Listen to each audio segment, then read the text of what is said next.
Hello, hello, hello. Hello Philippines, hello world. Hello nga higala sa wikang Bisaya. Maupay sa wikang Waray. Maiyakap ayugto sa salitang Kapampangan. At sa salitang Ilocano naman, Kablaaw. Ang dami ko nang alam na salita, no? Napakasaya ko ngayong araw na ito. Tinupad na ni Ama ang pangako niya.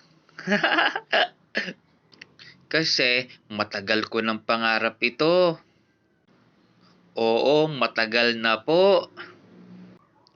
Nagulat ako sa kabila ng stroke na ako may magmamahal pa pala sa akin. May 13, 2025, naging kami. Ang gaan ng loob ko sa kanya. Hindi ko alam kung bakit. Sinagot niya ako noong May 13. Tama lang po ang gap ng edad namin. Ako is 49, siya 42 years old na. Taga Maynila din siya.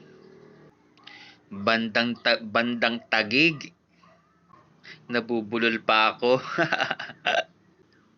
Ipinag-pray ko ito kasi kay Ama, bigyan niya ako ng partner ng panghabang buhay at isang mananampalataya.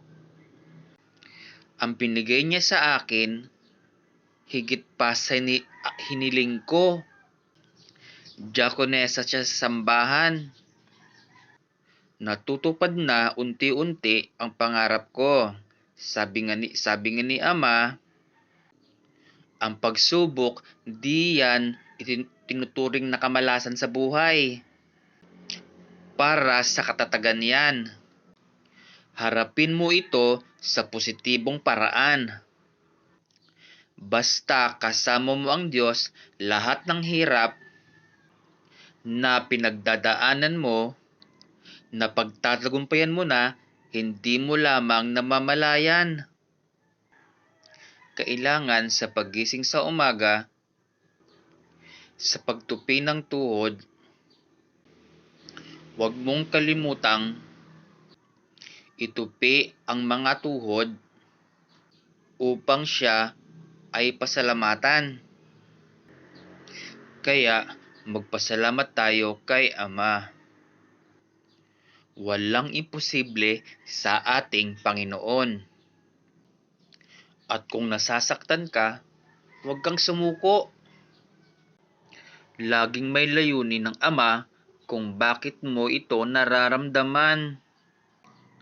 Lagi nating tatandaan, marami tayong mga pinaplano, ngunit ang kalooban pa rin ng Diyos, ng Panginoon, ang masusunod. Akala natin, minsan walang nangyayari.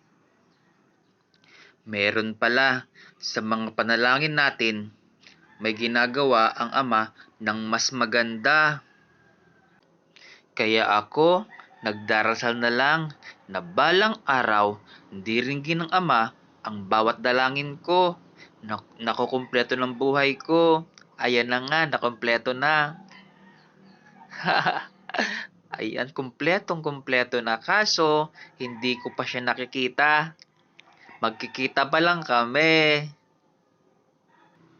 Basta, kasama natin ang Diyos, Ama.